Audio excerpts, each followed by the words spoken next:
No ar, o Diário de Pernambuco TV. Veja os destaques desta semana.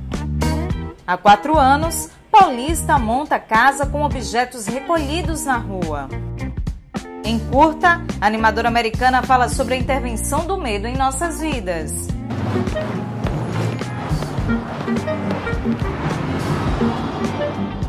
Protesto contra o que consideram um discurso alinhado à direita, cineastas retiram filmes da mostra CinePE. Eles se referem à inclusão dos filmes Real, O Plano por Trás da História e Jardim das Aflições, centrado na figura do filósofo conservador Olavo de Carvalho. Após este ato, o festival foi suspenso. Você confere os detalhes agora no Diário de Pernambuco TV. O que me interessou a fazer um filme sobre Olavo foi simplesmente porque ele é a figura mais relevante da intelectualidade brasileira atual, né? E ele é tão relevante exatamente pela amplitude do seu pensamento, que vai desde temas, para assim dizer, metafísicos, né? Filosofia antiga e tantos temas filosóficos, assim, digamos, profundamente elevados, como temas atuais, né? Então, ele fala ao mesmo tempo de Aristóteles, numa aula, fala de Tarkovsky. Que outro pensador no Brasil de hoje tem essa amplitude? Tem nenhum, só Olavo de Carvalho. Então, eu fui lá e fiz um filme sobre ele, né, e aguentei todas as consequências. A salvação humana depende de que alguém controle as coisas. E as tentativas de controle sempre terminam muito mal. Terminam em guerras, revoluções, morticínios, desilusões, decepções sem fim.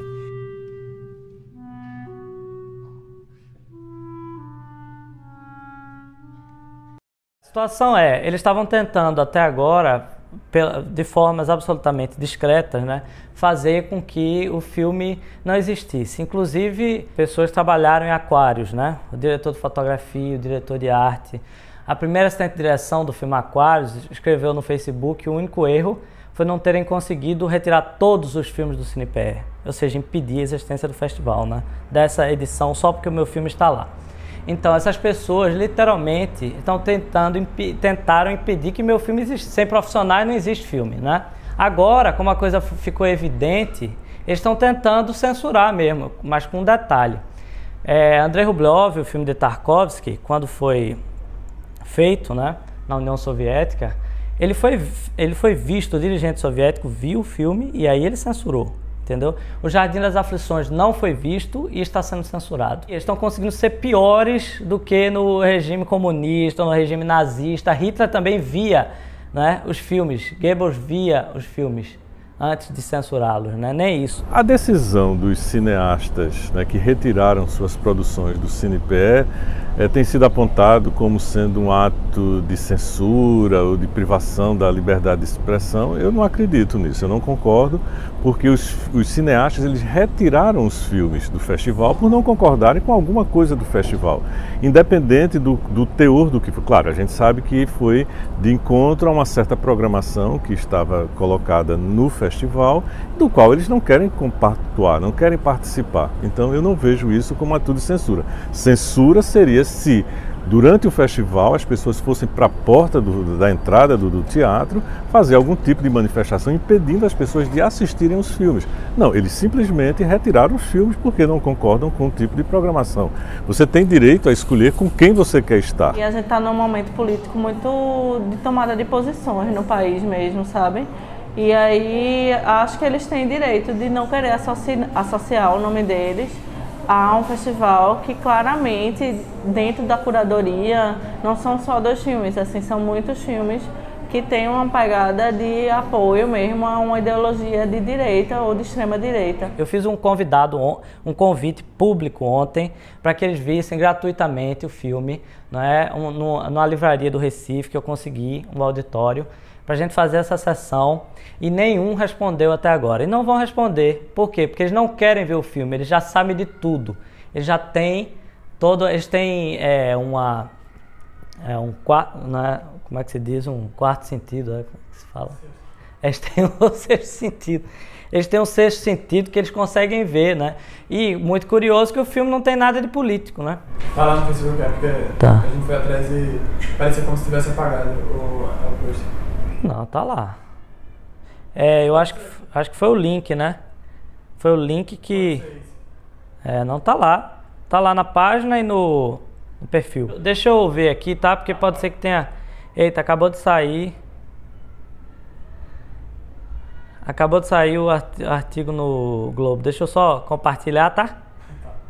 Que eu sou viciado. Deixa eu ver se por acaso eu não coloquei em privado, né, sem querer. Não, tá aqui, tá público. Tudo certo. A gente só assiste o que a gente quer, né? Ou seja, eu não sou obrigado a ler uma biografia de alguém que não tem nenhum interesse. Por exemplo, um personagem como Adolf Hitler, posso ter até uma curiosidade do ponto de vista histórico, digamos assim, mas talvez seja uma personalidade que não me interessa. Ou sobre algum tipo de assunto, como teve o filme do Plano Real, por exemplo. Vi vários comentários sobre o filme que o filme, digamos assim, não teria grandes qualidades enquanto cinema. Então, eu não iria até pela própria qualidade do filme, independente do que ele esteja versando. Tem favorecido muito, eles botaram muito dinheiro no meu bolso e no bolso do Olavo, que também é detentor dos direitos autorais do filme, né? Porque agora a cabine de imprensa está lotada, todo mundo está querendo ver essa cabine de imprensa em São Paulo. As sessões já estavam lotadas antes da polêmica, mas nós vamos abrir mais uma sessão em cada cidade, entendeu? Vamos fazer muito dinheiro e vamos mostrar que um filme filosófico, como disse Lúcio Aguiar, o primeiro documentário filosófico da história do cinema brasileiro, pode ser rentável. Me contaram uma historinha muito interessante. Diz que no seminário, né, de padres, as meninas ficavam sempre... Tinha lá a escola, né? E as meninas ficavam sempre olhando para os padres. Aí o diretor chegava e dizia: mas por que vocês ficam olhando para eles? Você sabe que eles não podem, né? Aí elas disseram: é porque o que é proibido é mais gostoso. Então, O Jardim das Aflições é Proibido é o filme que não deveria existir, como disse Fábio Leal, né, que criou o nosso slogan. Então, ele está chamando muito mais atenção do que ele sozinho chamaria, né? Está dando muita publicidade para um filme que ainda sequer foi visto. E aí é uma publicidade que eu não acho saudável, à medida em que é uma publicidade muito apaixonada de ambos os lados. As pessoas que estão defendendo cegamente o filme sem ter visto ele, por ele apoiar por ele supostamente apoiar, não sei porque eu também não vi, por o personagem ser um personagem conhecido, por apoiar ideias de extrema direita, de direita, e as pessoas que xingam cegamente o filme também sem tê-lo visto e sem saber se no processo de montagem, apesar do personagem ser quem ele é, se o personagem não acaba se passando ao ridículo expressando suas ideias, sabe? Dentro da sociedade em que a gente vive hoje. Eu acho que é um filme que deveria ser visto com mais calma e mais seriedade. Infelizmente, o momento político do país não vai permitir isso. Eu acho que ele devia ser debatido, de fato, em termos de feitura e de discurso. Só que a gente está com os nervos muito à flor da pele e não acho que isso vai ser conseguido. Então, acho que isso que Josias falou realmente está acontecendo, só que ao contrário dele eu vejo da forma negativa. Ele vê de uma forma positiva porque ele é o realizador e para ele qualquer publicidade para o filme é boa, né? A interdição do festival partiu dos organizadores. Os organizadores foram que decidiram não realizar o festival. Eu me dei o trabalho de ver quantos filmes tinham sido retirados e ver que prejuízo esses filmes trariam para a grade completa do festival. Tinha um dia realmente que havia a programação de curtas ficaria prejudicada, mas nos outros dias você teria os filmes normalmente e o longa que saiu poderia ser substituído por um longa. Tinha dia que você tinha 2 longas, ou seja, poderia ser feito um ajuste, havia tempo para isso. Então a decisão de interromper o festival, eu acredito, inclusive pode ser por outros motivos. Eu não vou dizer quais são porque não interessa, também não sei, não investiguei. Eu não quero ser leviano nesse sentido. Mas eu acredito que está se fazendo muita celeuma, muita polêmica por uma coisa que talvez não merecesse tanto empenho das pessoas de destratar os cineastas que tiveram essa opção. É um festival cuja curadoria é muito questionada. Inclusive, acho que isso pesa muito nessa desculpa esfarrapada que eles deram de a gente não vai ter que adiar o festival porque tantos filmes saíram. Se você se diz o maior festival um dos maiores festivais do país, você tem que ter plano B, C e D na sua curadoria, sabe? Porque se alguma coisa acontecer com os filmes, você vai ter alguma coisa para mostrar para o seu público. Eu acho que é um festival que foi muito importante, né? No início de 97 até, acho que durante uns 10 anos, né? Ele teve sim, ele foi um festival importante no período em que você não tinha assim, grandes festivais acontecendo pelo país. Então, o CinePE era um festival importante e ele teve um papel de difusão de filmes, abrigou filmes, mas ele sempre foi muito polêmico com relação à curadoria. Ele sempre teve problemas, os longas nunca foram muito bons. Havia reclamação dos cineastas pernambucanos de serem deslocados para um horário que não era a grade principal do festival. Você tinha reclamação de um certo glamour, de umas homenagens meio sem sentido, até que teve manifesto dos próprios cineastas pernambucanos, mais cinema e menos glamour. Mas assim, eu não quero de forma alguma dizer que o CinePE é um festival, não, ruim não. Ele foi durante muito tempo um festival importantíssimo. E que pena que ele não, no decorrer da sua trajetória, ele tenha perdido essa importância por N razões que não vale aqui discutir isso, porque eu acho que os organizadores aqui poderão falar sobre isso. É um festival que tem tantos problemas que muitas pessoas foram deixando de inscrever seus filmes, foi sendo feito um boicote meio silencioso a ele, e agora voltou-se isso e está sendo um boicote mais sonoro, sabe? E aí eu espero que esse ato todo leve a gente de volta para esse debate, para olhar para essa janela de exibição, que é uma janela de exibição, sair desse lugar de glamour decadente, de glamour brega, e voltar os olhos para o cinema de fato. Espero que a gente consiga voltar para esse debate, sair do debate de filme políticozinho, não sei o quê, esquece esses filmes, vamos debater o festival em si. Existe um establishment esquerdista no cinema nacional que vem desde o cinema novo, em que se você não reza a cartilha da esquerda socialista, você é expulso, entendeu? Até o próprio Glauber Rocha, que foi comunista, sofreu isso. Então imagina quem está um pouco à direita, né? Isso é um absurdo, né? Isso vai ter que acabar, isso vai acabar, entendeu? A força, ou né, com boa vontade ou com má vontade.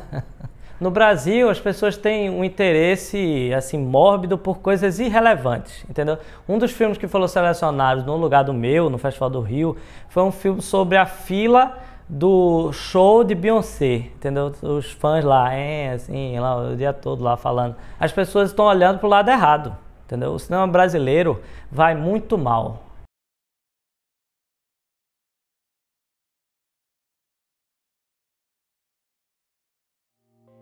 O repertório de Mateus pode ser visto na decoração da casa improvisada na calçada da Abdias de Carvalho.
O curta Fears, da animadora americana Anna Matlock, faz uma reflexão sobre as vantagens e desvantagens dos nossos medos e como eles podem agir em nossas vidas.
O Diário de Pernambuco TV fica por aqui. Te encontro na próxima semana. Até lá!